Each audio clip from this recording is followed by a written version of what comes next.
অতি লোভনীয় স্বাদের আমের পুডিং বানিয়েছি। আপনাদের সাথে আমি আজকে সেই রেসিপিটা শেয়ার করব। তাহলে চলুন শুরু করি। আসসালামু আলাইকুম। সবাই কেমন আছেন? নিশ্চয়ই অনেক ভালো। আলহামদুলিল্লাহ, আমি অনেক ভালো আছি। অতি লোভনীয় স্বাদের আমের পুডিং, সেজন্য আমি নিয়েছি হচ্ছে এখানে 3টা পরিমাণে আমি আম নিয়েছি, আর এটা আমি আমরুপালি আম নিয়েছি।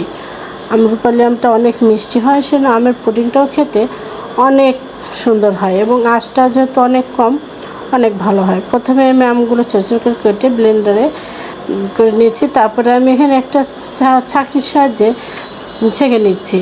আমরুপালি আমটাতে অবশ্য খুব একটা আঁশ নেই, তারপরেও ছেঁকে নিলে বেশি ভালো হয়। যেরকম একটু যদি দানা দানা থাকে তাহলে সেটা বের হয়ে যাবে।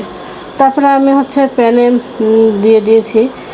এখন আমি দিয়ে দেবো হচ্ছে 1 চামচ আগার আগার। এই আগার আগারটা আমাকে আমের পুডিংটা জমাতে সাহায্য করবে। আর আগার আগারটা অবশ্যই কিন্তু ঠান্ডা অবস্থায় মেশাতে হবে, গরম অবস্থায় দিলে এটা দানা বেঁধে যাবে। তারপরে দিয়ে দিলাম হচ্ছে চিনি দিয়েছি আমি হচ্ছে 2 টেবিল চামচের মতো। আর আমটা যেহেতু অনেক মিষ্টি, চিনিটা আমি একটু কমই দিয়েছি। তারপরে আমি ভালো করে মিশিয়ে নিচ্ছি। আর এটা কিন্তু আমি অবশ্যই ঠান্ডা অবস্থায় মেশাচ্ছি।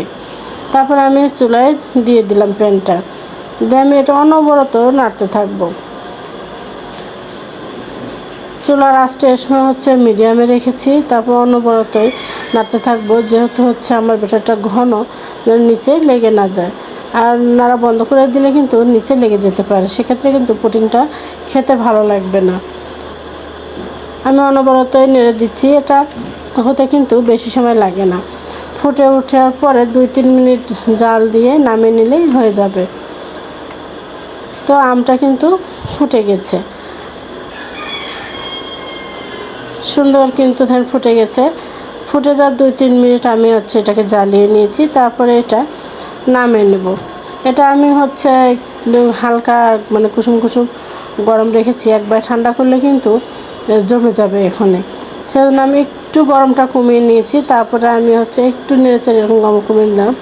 তারপরে এখানে আমি ঢেলে দিচ্ছি। এখন কিন্তু হালকা গরম গরম আছে, এটা ঠান্ডা হওয়ার সঙ্গে সঙ্গে কিন্তু একদম জমে যাবে। দেখুন, আমি 20-25 মিনিট পরে ফিরে এসেছি, ঠান্ডা হয়ে গেছে, কি সুন্দর জমে গেছে। আমি এটা এখন ছোট ছোট করে কেটে নেব, একদমই ছোট ছোট করে কাটবো, দেখতে অনেক ভালো লাগবে। আর দেখুন, এরকমও কিন্তু একদম চকচক করছে দেখছে। আমি প্রথমে হচ্ছে লম্বা লম্বি করে কেটে নিলাম, তারপরে একটু আর এভাবে কেটে নেব। আমি এ সাইড থেকে কেটে নিচ্ছি। তারপরে আমি এটা আপনাদেরকে উঠিয়ে দেখাবো কতটা সুন্দর হয়েছে আমার আমের পুডিং।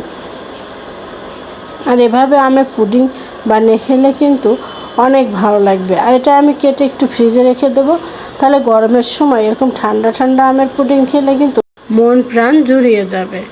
দেখুন, আমি এখন একটু চাকু দিয়ে উঠিয়ে নিচ্ছি, কত সুন্দর হয়েছে, আর এত সুন্দর উঠে যাচ্ছে। আমি এখন এটা হচ্ছে ফ্রিজে রেখে দেব। দেখলেন কত সহজেই আমার তৈরি হয়ে গেল আমের পুডিং। খুব অল্প উপকরণ দিয়ে কিন্তু এই আমের পুডিংটা তৈরি করা যায়।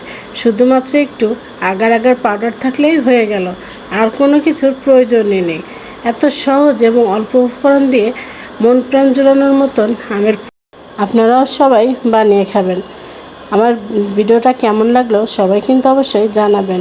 আজ আসি, আল্লাহ হাফেজ।